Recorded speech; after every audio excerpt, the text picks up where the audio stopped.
plastic bras tryna copy my steel. Copy my steel. Face the fact that ain't no cap, I'm real. Welcome back to the Early Bird Special. I am Chris Burdick, and with me, as always, my co-host Sparky. And it's waiver wire time, baby. We're gonna start these a little bit earlier. We're gonna get them to you on Tuesdays. Thank you, friend.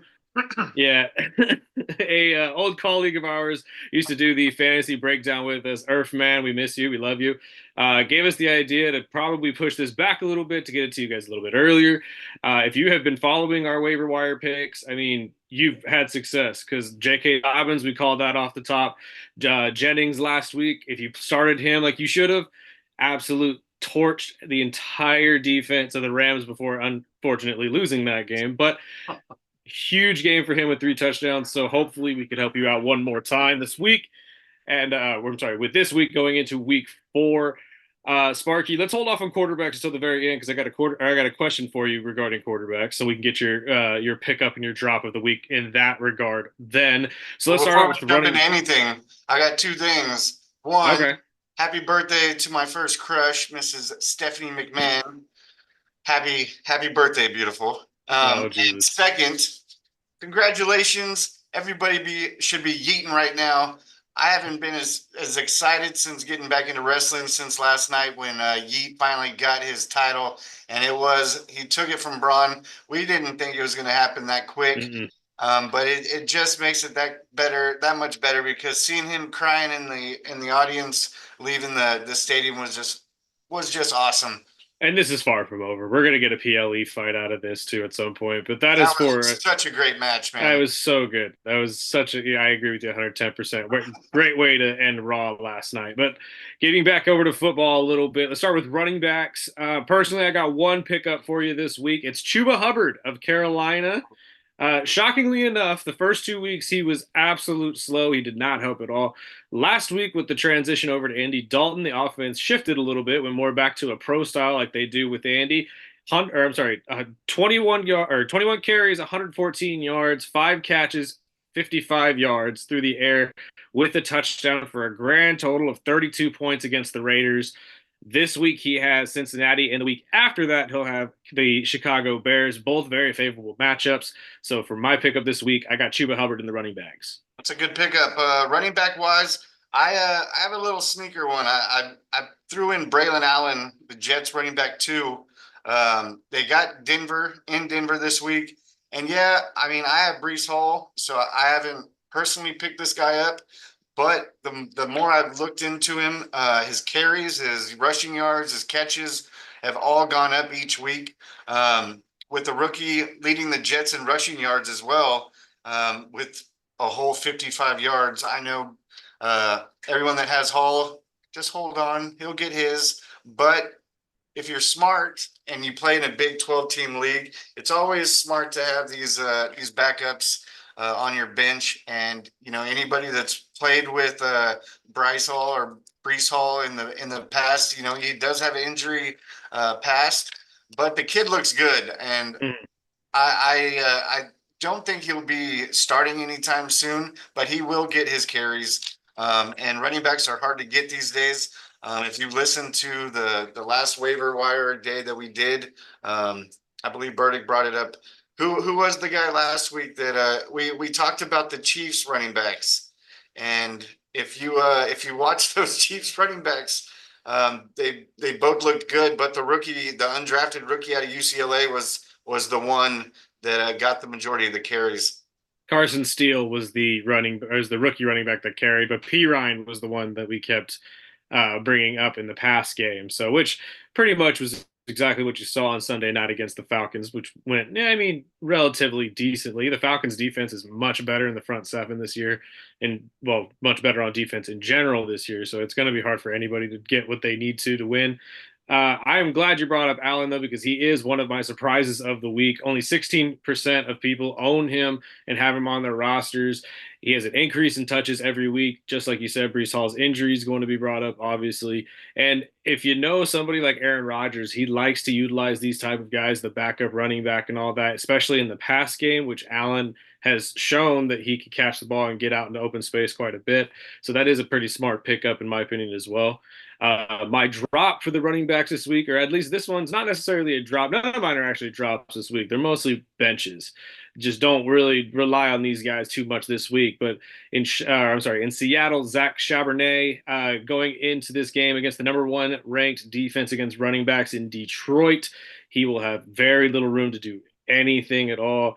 Like I said, don't get rid of him. Just drop him, just drop him down to the bench for the week. Pick up somebody, maybe like an Allen, to sit in that spot for you, because I do not see him getting much going here for Seattle this week. Definitely could see that. Moving over to receiver, I'm going to go back to Jennings. I picked him up in the waiver wire last week. I was expecting him to get some looks, but Jesus, man. And looking at the pickup rates this morning, he's still only rostered at 12%, and that is insane. If you didn't jump at the chance to pick him up last week, well, it might be too late in most leagues, but he had the game of his life in week 3, joining Jerry Rice as just the second 49ers player to have 10 plus receptions and 3 or more touchdowns in one game. I will be riding Jennings this week as they are at home against New England, and they've got to come out upset after that late loss against the Rams. So I'm going to roll with Jennings again. If you get a chance to be able to pick him up, that's the guy I would be looking at. Jennings was regarded as probably the best third receiver in the league, so that is one thing to take into account here as well. I like that pick as well. Debo is, I believe, out still this week, unfortunately, so this will give him a lot more chances to get more touches and hopefully get more touchdowns and add to those numbers. My wide receiver of the week is actually going to be Wan'Dale Robinson from the Giants. If you've noticed now, obviously Neighbors is the main target in New York this year. Robinson has only been rostered in 8% of 8% of leagues this year. He's had incredibly consistent numbers throughout this entire time, though, double-digit targets in week 1, and has really sustained that and has shown that he could be a number 2 receiver for Daniel Jones. So if you're looking for a guy to potentially get you a solid 8 to 10 points, maybe in your slot receiver, your backup flex running back, this might be a good spot for him. One guy, in my opinion, to keep away from, especially after just a incredibly head-scratching week 2 and 3, Keon Coleman from Buffalo. I mean, great touchdown in last night's game against Jacksonville, but literally was his only target throughout the game. In week 2, he only had one target. He was, and that's what I'm saying. Like, I'm not sure. Not entirely sure exactly what's going on here when it comes to Keon Coleman, but another guy that I wouldn't necessarily drop as of yet. Maybe in a week or two, if the targets don't start going up, as it were, maybe you would look at dropping him altogether. But right now, I wouldn't have him anywhere close to your starting lineup. And just it doesn't seem like it seems to be working in Buffalo. Tight end wise, one of the questions I was going to bounce off to you is, the Kelseys, the Mark Andrews, these tight ends that are usually, keepers, on top of, injuries like George Kittle and other players that, are the top tier of tight ends are ghosts so far this season. So when I was looking at, available tight ends in a lot of the leagues, and I'm in 7 leagues, so there was plenty to look at. And watching last night, Zach Ertz, if he's available, he might be an easy pickup. It's hard when you have players like Kelsey, if you have, whether it's Goddard, which thank God I had Goddard last week, but the Kelseys and the Kittles and, the Mark Andrews, even when Mark Andrews is going down after week 1, even likely his stats have just dropped. I don't know if it's just the opponents doubling up on these tight ends but it's kind of hard to bench a player like that caliber, but sometimes you just have to pull the trigger. And looking at last night, Zach Ertz, the Commanders tight end, only rostered at 13% in most leagues, but Ertz led the team with a season high 5 catches, among the top 10 of fantasy scores at the position entering this week's game.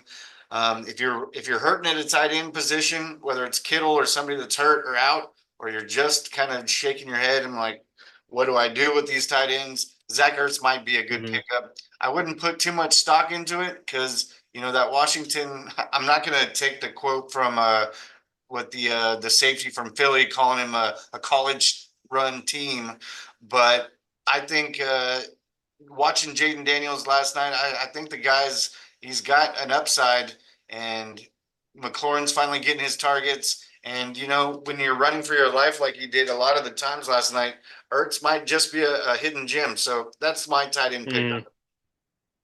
It's an interesting one. I was looking at Ertz myself, and it's funny to me because you're right. When it comes to rookie quarterbacks, a big tight end, especially a veteran tight end like Zach Ertz, is your best friend.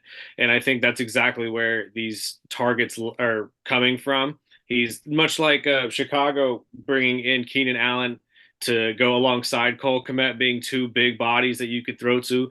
But if you ever notice watching a Chicago Bears game, which I know they've been on TV for the last 2-3 weeks, every time they come off the field, Caleb immediately is right in the ear of Keenan Allen. And he's doing that because he wants to learn. They want to actually rebuild that chemistry with each other as a veteran, as the young guy. So I think that is a safe bet. I'm not 100% sure if that's a long-term pickup because Zach Ertz has his injury help or his injury history, unfortunately. But he is a great guy, a great player, has always been a great player, and has always been a very consistent tight end for whatever team he's played for, especially his long tenure with the Philadelphia Eagles.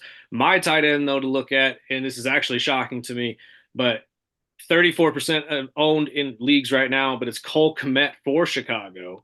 Had a massive game last week against Indy, ending in about 26 fantasy points, 10 catches, 91 yards, and a touchdown on 11 targets. If you watch these games with Chicago, the offensive line is a big problem, which obviously can go either one of two ways. Caleb could be on the run and they could be absolutely just dog shit in every way, shape, and form. Or he could be throwing it short to guys like the tight end and the running back, which Cole Kmet is a absolute stud at catching those routes and an absolute stud at making stuff happen. So if you have an opportunity and maybe you are somebody that is stuck with a Mark Andrews, who in my opinion has been the biggest fantasy bust of the first 3 weeks and is my bust of the week as well, if we're going to get to that point, because 0 points on one target. I know he only played 20 something percent of the snaps in that game.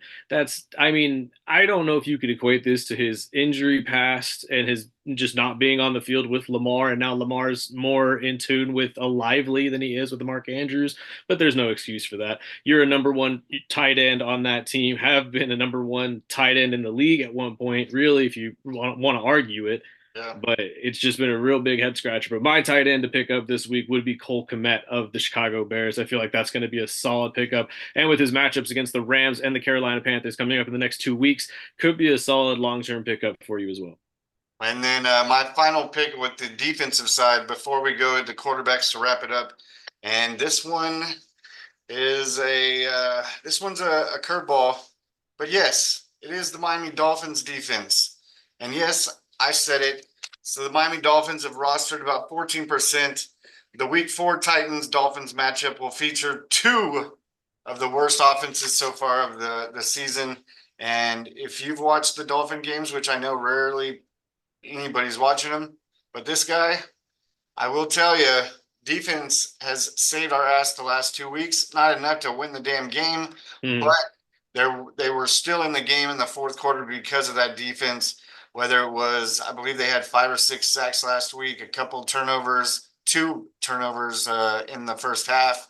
I wouldn't ride them for the rest of the season, but if you have hard matchups, defenses have been difficult this year, whether it's the usual pickups like the 49ers or the Vikings have been a surprise good defense. Number one defense in most leagues. Yeah, and even the Falcons, what you were just talking about, the Falcons defense have been good. But I will, if you're going to play the matchup game, I will roll with the Dolphins at the Titans or at home against the Titans. And if you want to flip it on me, Titans defense might be a good pickup as well. So if you have the Titans or Dolphins that are available out there, but I will say, listening to Coach McDaniel this morning on his press conference, it does lean like Huntley will be starting this week, as they're also putting some calls out for some veteran quarterback. listening to Schefter on McAfee this morning, I did hear a couple of different names that haven't been brought up in the Miami side with quarterback. It was the Russell Wilson talk, and then there was also something Orion Jones or something like that. The backup in Cleveland is another one that they brought up. So we'll see who is going to be the Band-Aid quarterback for the next couple of weeks until after the bye week. But defensive wise, I like the Dolphins defense against the Titans on a Monday night. And if you want to go against me, take the Titans too, because I'm sure both of them will probably hit double digits the way things have been going. Yeah, well, it is what it is. That's how fantasy football usually goes, my friend. I don't necessarily have a defense for you to pick up this week. I do have a defense for you to stay away from this week. However, that is actually surprisingly the Denver Broncos defense. The defense has actually started out very, very strong in the first couple of weeks. However, they're going against the New York Jets, and Aaron Rodgers looks like the Aaron Rodgers of old, and he usually makes young corners look very silly. Unfortunately for him, he's going against Patrick Surtain, and that is probably one of the best corners in the league right now. But in my opinion, I would probably bet more on the Jets being able to figure out more of the Broncos defense, especially with a struggling rookie quarterback on the other side, which will not put the defense in very good situations most of the time. So I would say stay away from the Broncos defense this week, just in case. There are other defenses that we have mentioned. I'd go with the Miami defense this week, or Atlanta's if you're looking for another one there that could potentially fill that void for you if you're stuck with somebody like the Denver Broncos defense. Before we get into the quarterbacks, however, I got one more surprise pick for everybody. Tutu Atwell, the wide receiver out of LA, with both Cooper Kupp and Puka Nacua out for multiple weeks. Obviously, Stafford's looking for his next potential guy to help out this offense. And Tutu Atwell has been in this offensive scheme for a long time. I have personal friends who have gushed over this guy for years, and it looks like this potentially could finally be the time for Tutu to step up into that number 3 role for the Rams.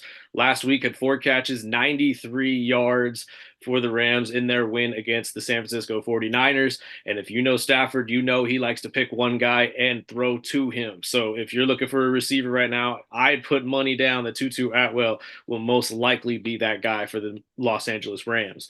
Now, my question for you, Mr. Sparky, since I personally do not have any quarterbacks for you guys to pick up or drop this week because they've been so consistent in what they do, I'm going to present a couple to you that go against, they're all going against pretty mid-tier defense this week against quarterbacks, and you tell me which one you like, dislike, who you would start, or if you would even have them rostered whatsoever. So first, we're going to start with the 3 that want you to either start, sit, or do whatever with. You got Andy Dalton against the Cincinnati Bengals, Geno Smith against the Detroit Lions, and Justin Fields against the Indianapolis Colts, all of which are doing pretty mid-tier right now in terms of numbers. Going against the Cincinnati Bengals are the 20th against quarterbacks, Detroit is the 18th, and the Colts are the 19th in terms of points are given to quarterbacks so far in the first couple weeks. I'm starting Dalton, sitting Fields, and dropping Geno. Yeah. So I just from watching the last couple of weeks of Geno, I don't think it's Geno that's running that offense. That offense is not as good as it should be with the talent in the wide receivers in the backfield. Dalton, like we talked about last week, I was a little nervous. I was in a Survivor League, and everyone was picking the Raiders this week because they're playing the Panthers. And I put up a big flag. I said, hey, you know, the Raiders just spent a bunch of energy against the Ravens the week before, and they're going up against an Andy Dalton that could very well surprise some people. So I'm staying away from that game. And sure enough, Dalton was on fire starting right at the beginning of the first drive. So I would go with Dalton until that fire goes out. I know he's playing another team that he played for. So we've been talking about this revenge tour, and I would definitely go with Dalton this week. And I'm still on the fence with Fields. That Pittsburgh offense, you know, they've just done enough to win games. And Fields has actually positively been a better quarterback this year, whether it's being with the coach Tomlin, or you know, he hasn't been turning the ball over as much as he did in Chicago. He's not holding on to the ball as long as he did, that caused a lot of turnovers and sacks. So I would keep Fields on the bench. just because, I would expect him to grow as a player and continue to get better. But if I'm going to play the hot hand, I'm going to go with Dalton. And then one last question for you. This one's coming from a listener that asked me, so we could just put this one out there. Looking for a quarterback to pick up. Is it a safer bet to go with Malik Willis of the of the Packers going against the Minnesota Vikings this week? Or is Tyler Huntley finally going to take the reins for the Miami Dolphins against Tennessee? Well, I like how Malik Willis has looked. But it looks like that Jordan Love injury is coming like he's coming back. He's practicing in a limited session today. So I would not be surprised if Love is ready to play by Sunday. And I would watch that ticker because I'm on the same fence as a Dolphin fan. I think Huntley brings something that Miami definitely desperately needs. Not only a quarterback that can run for his life as they need to in Miami with that offensive line. But I think with a mobile quarterback like him, I know he's got some accuracy issues. I know in the past he's held the ball too long. I'm hoping in this McDaniel type offense that he can learn, hey, you get your 2 or 3 reads and get rid of the damn ball. But the one thing is, if anything is going to benefit out of that Miami offense with Huntley in, is the backfield. I think Huntley being able to run will open up the secondary to not be able to double or triple up on Tyreek, and that just makes it easier in the box for these running backs. A-Chain, I believe Mostert should be back this week, which would be a big plus because A-Chain, even with these lopsided losses the last 2 weeks, A-Chain gets his. Both weeks he's looked good, and I think I'm not saying that they're, a definite win against the Titans, but Huntley will definitely benefit that offense that have looked just lost the last 2 weeks. Well, that's all I got. I don't know if you have anything left for us, but We can wrap this up. My final thing is people like me or other teams that drafted the Mahomes, is it time for that panic button? I know Mahomes looked a little better this last week, but he's not getting 20 points. He's not getting, Josh Allen, goddammit, had 30 something in the first half. So fair. If there's players like one of them that I saw in the waiver wires, Sam Darnold. Sam Darnold looks like he's going to be ready to play, and stat wise, he's a top 5 quarterback so far this season. But if you have somebody like Mahomes, is it time to hit that panic button and put him on the bench and start somebody that's running hot like the Sam Darnolds? Or am I crazy to even bring that up that you would bench Mahomes, the GOAT that everyone loves, and throw in this good old Sam Darnold? No, not at all. I think it ties just into the Travis Kelce thing that we were bringing up earlier, the Mark Andrews thing.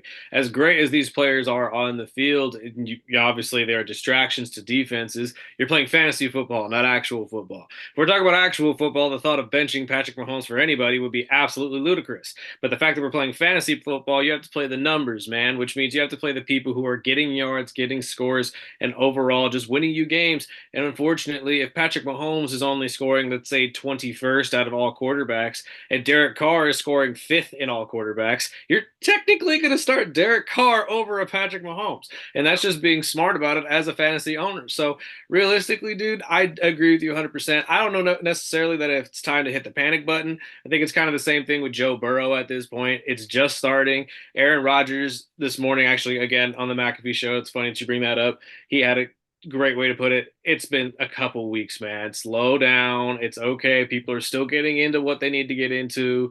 And you got to take into account a lot of these guys don't play preseason. And I know we've harped about that multiple times in the last couple of weeks. So you have to take that at face value as well. So these guys are getting started, getting into their offensive schemes. And I think over time, Patrick Mahomes and the guys like Travis Kelce will eventually go back up to the levels we know them to be. So I wouldn't be necessarily dropping them out of your rosters completely, but if you have somebody that could potentially get you more points this week, why not bench him for a week? Who knows? Hey, that works for most coaches anyway, so why not just do that in a fantasy sense at the same time? This last week I started Carr over Mahomes in one league, and Carr wasn't as good as he's been, Nope. but still outscored Mahomes, so I'll take it. And I love Derek as a person, as a person personally. I love Derek. He's from this city. I don't know him as personally like that or anything, but if this man, anytime I sing his praises, for some reason he goes back to being the other Derek, and I'm like, come on, man, like, can we be consistent for a minute, please? Yes. But it is what it is. But that's all we got for you this week for the Waiver Wire. Check us out on all social media, Instagram, Facebook, YouTube. We're all over Spotify as well. Like, share, subscribe, tell everybody about it. And honestly, let us know if these picks help or hurt your teams. We will take all criticism and whatnot. That's why we're moving these to Tuesdays now. See, so you actually listen to you guys. That's what we're talking about. Yes, so check second Earthman.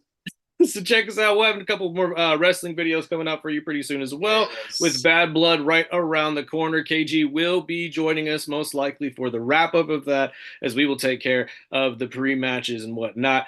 But we will check you guys out next week as we track along here in the NFL season.